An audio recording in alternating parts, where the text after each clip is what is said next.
Rent in the US isn't just expensive anymore, it's becoming unaffordable. Rent didn't suddenly feel unaffordable in 2025 because people got dramatic overnight. It's because the math finally stopped working for ordinary households. The typical asking rent Zillow tracked in mid-2025 was about $2,069 a month, roughly $24,800 a year before utilities. Even though the pace of increases cooled, that level is the problem. Zillow also noted rents are still up 35.3% over the past 5 years, and landlords were offering concessions on about 35% of listings, which is basically the market admitting people are tapped out. Now look at what official inflation data says.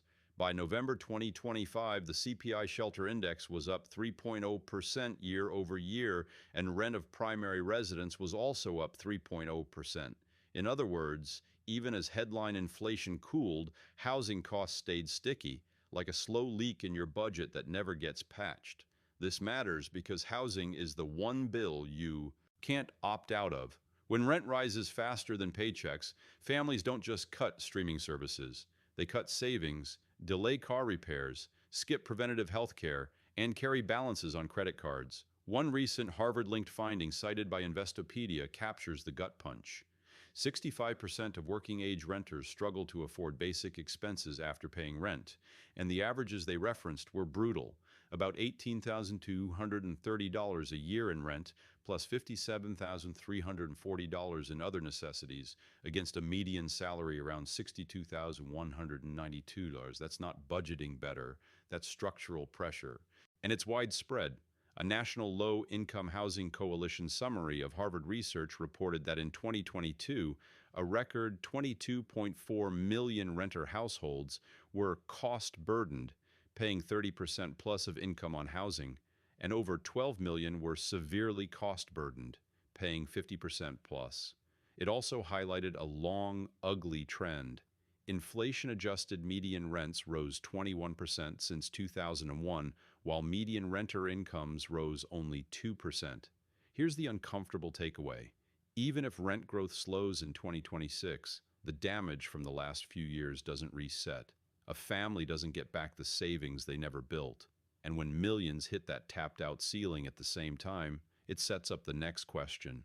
What exactly changed in the housing market over the past year that kept renters pinned down, even as some indicators cooled?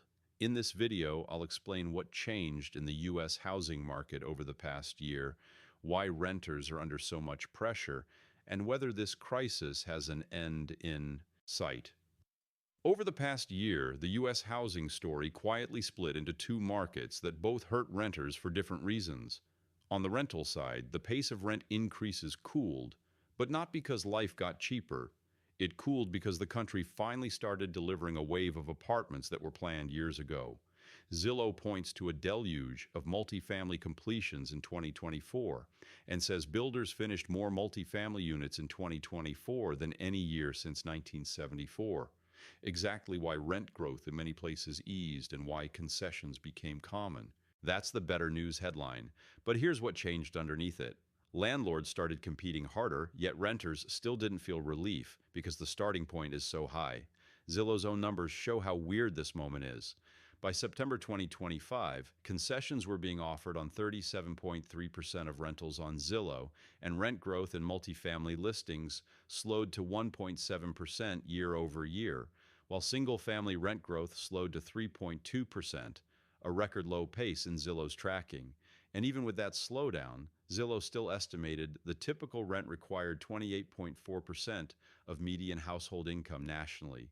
That's affordable only if you assume every household is at the median and has no financial shocks. Real families don't live at the median, and shocks are constant. Now look at the other side of the split. The home buying market stayed gridlocked. Mortgage rates finally fell late in 2025.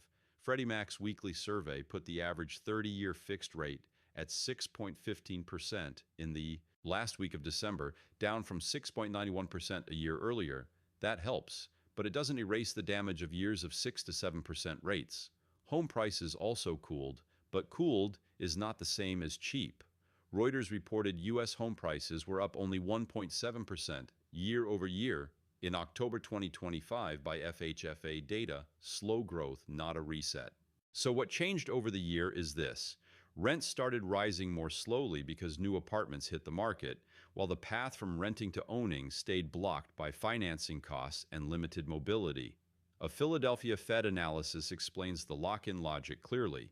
Higher rates can push households to substitute away from buying and toward renting, adding pressure to rents even when apartment supply improves. What happens next is likely a frustrating mix. More move-in specials in some cities as new supply leases up, while the broader affordability crisis persists because wages and housing costs are still misaligned.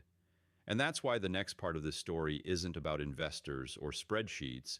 It's about how millions of households are getting squeezed into choices they never wanted to make. Millions of Americans aren't struggling to get rich. They're struggling just to keep a roof over their heads.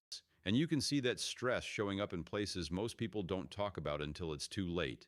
Late fees, missed bills, and emergency money that simply isn't there. The CFPB found that the share of renters incurring a late fee jumped from 15.4% at the end of 2021 to 23% in early 2023, before falling back to 14% by November 2024. That drop sounds encouraging, but read the signal behind it. When rent and essentials squeeze the same paycheck, households either catch up or they disappear from the data set because they moved, doubled up, or lost stable housing. The CFPB also noted that only about half of renters who incur a late fee return to paying on time, while the rest remain delinquent in some form or are no longer observed. This pressure is bleeding into the broader financial picture. In the Federal Reserve's 2024 survey of household economics and decision-making, 17% of adults said they did not pay all their bills in full in the month before the survey. Among households making under $25,000, it was 34%. And when asked about a $400 emergency, 13% said they couldn't cover it by any means. That is the definition of one surprise away living. Now connect that to housing outcomes.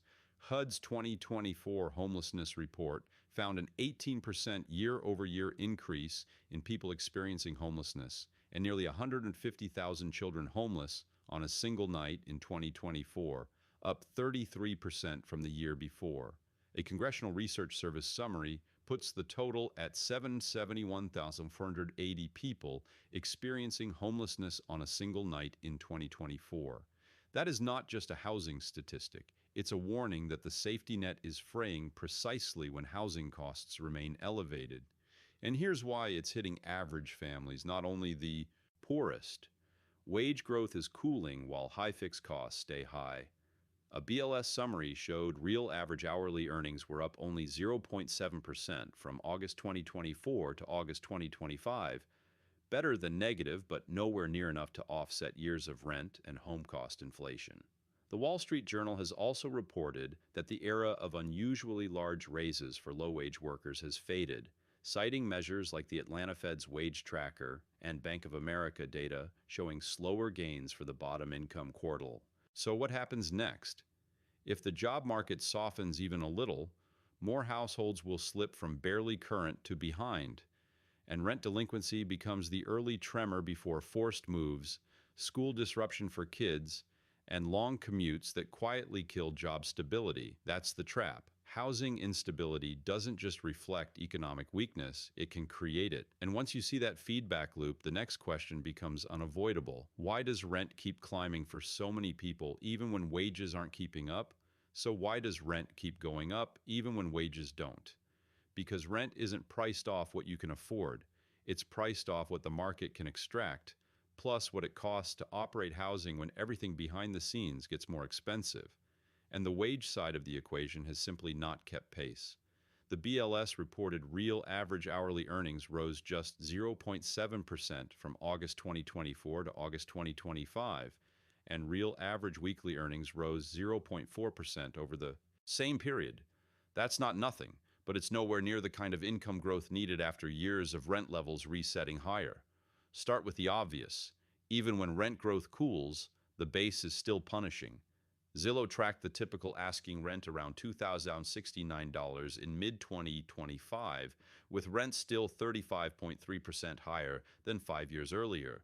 And yes, landlords were offering concessions on roughly 35% of listings in June 2025, record territory for that month. But concessions are often a sign of strain, not generosity. They're what you do when renters are maxed out and you'd rather discount quietly than cut the sticker price. Now, the less obvious drivers, landlords' costs rose, and those costs move like a slow tide. Up, then they rarely fall back. Property taxes are a big one. According to analysis referencing the U.S. Census Bureau's quarterly summary of state and local taxes, state and local property tax revenue hit about $797 billion in 2024, up 8.2% year over year. When the tax bill rises on an apartment building, it doesn't get absorbed out of goodwill. It gets embedded into future rents. Insurance is another pressure point that most renters never see until it shows up as a rent hike. A Federal Reserve Bank of Minneapolis survey of multifamily owners found annual premiums were up 45% on average from 2023 to 2024, along with higher deductibles and tighter coverage. In plain language, more of the risk is getting shoved back onto building owners, who then try to shove it forward into rents. And then there's the rate trap that keeps renters stuck renting. When mortgage rates jumped in recent years, millions of homeowners locked into low rates stopped moving, which reduces homes for sale and keeps would-be buyers competing for rentals instead. The Philadelphia Fed explains this mortgage lock-in effect as a financial disincentive to move or refinance, exactly the kind of friction that keeps rental demand elevated even when new apartments come online. Here's what that means for 2026. Rent inflation may keep decelerating on paper.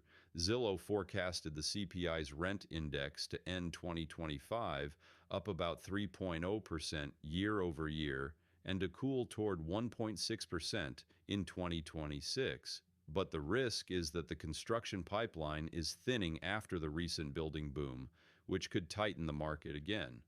For the average family, that's a bleak setup. Even good rent news can still mean staying one emergency away from falling behind and having to make life decisions based on a lease payment instead of a plan. People are delaying marriage, kids, and even moving out. Not by choice, but because rent is eating their income. This isn't a vibe shift. It's a measurable change in how Americans form households, and housing costs are a major weight on the scale. In 2023, 18% of adults ages 25 to 34 were living in a parent's home, according to Pew's analysis of government data. That's millions of people in what should be the prime start your life decade, staying put because the alternative is paying a landlord most of your paycheck.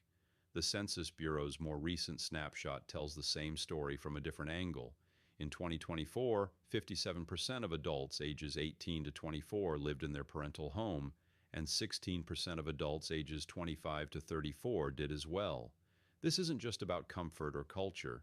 When rents sit at levels that force trade-offs, moving out becomes a financial gamble, especially if you're also trying to build emergency savings, pay down debt, and keep up with higher everyday costs. Here's where it starts reshaping life milestones. The median age at first marriage has climbed for years. One demographic profile found it reached 30.6 for men and 28.7 for women in 2023. That rise has many causes, but housing affordability is increasingly intertwined with it. A Philadelphia Fed housing workshop paper connects decreased housing affordability to increased co-residence with parents and links that pattern with declines in marriage and childbearing. In plain terms, when rent takes the down payment, the wedding fund, and the maybe we can afford a second bedroom money, people delay the next step. You can see the pressure spilling into fertility trends too. CDC reporting puts the U.S. total fertility rate in 2024 around 1.6 births per woman, far below the replacement level of about 2.1. Housing isn't the only reason, but it's one of the few big-ticket constraints that hits almost everyone at once, especially when starting a family often means needing more space right when housing is least forgiving. And while people delay forming new households, the market doesn't magically get kinder. Instead, families compress, roommates for longer, multi-generational living, couples postponing kids, adults postponing marriage, and workers staying in place even when a better job is across town, because moving could raise rent by hundreds overnight. The Federal Reserve's housing module adds another hard signal of fragility. In 2024, 2% of renters said they moved because of eviction or the threat of eviction. 14% of renters who moved that year. That's what the edge of the housing market looks like, not dramatic headlines, but forced decisions. If this continues into 2026, the most likely outcome is not a single crash moment. It's a slow reshaping of American adulthood, later household formation, lower mobility, and more people stuck renting longer than they planned. And that leads directly to the next problem. When renting is this expensive, buying a home isn't the escape route it used to be, because for many people, that door is effectively locked. Buying a home?